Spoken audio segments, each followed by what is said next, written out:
એના માટે ખાસ આરોગ્ય વિભાગની 22 જેટલી ટીમો ત્યાં સર્વેલન્સ કરી રહી છે. CHC મંગવાણા અને CHC દયાપરમાં પ્રતિનિયુક્તિ ઉપર ડૉક્ટર પણ મૂકવામાં આવ્યા છે, જેથી OPDના કેસીસ ત્યાં તરત હેન્ડલ થઈ શકે. એની સાથે સાથે કોઈ અત્યારની પરિસ્થિતિએ કોઈ રોગચાળા કે કમ્યુનિકેબલ ડિઝીઝ જણાતી નથી, કારણ કે જે ડેથ થયા છે બાળકોના, ખાસ ભેખડા ગામમાં, એ ન્યુમોનાઇટિસથી, એટલે શરદી ખાંસી ઇન્ફ્લુએન્ઝા બગડે એના માટે કર્યા છે. ડેથ એક જત કમ્યુનિટીમાં જ જોવા મળ્યા છે, એટલે ક્યાંય ના ક્યાંય કદાચ એનિમલનો કોઈ કન્ટેમિનેશન રૂલ આઉટ કરવા માટે અહીંયાથી પશુપાલનની ટીમે ગઈ છે.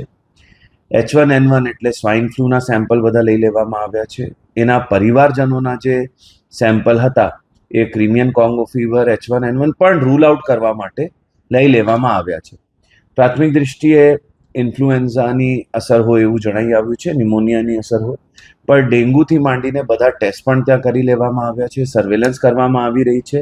સાથે સાથે ખાસ કરીને આજુબાજુના જે એરિયા છે, જેમાં સાંદ્રો વાણ છે, ભારા વાણ છે કે ભેખડો છે, જે ગામ છે, એ બધી જગ્યા સેમ્પલ અત્યારે લેવામાં આવ્યા છે. સાથે સાથે સ્ટેટ આરોગ્ય વિભાગના સતત લાયઝનમાં અમે છીએ, એટલે રાજકોટ તરફથી એક RRT team, rapid response team અત્યારે પહોંચવામાં છે.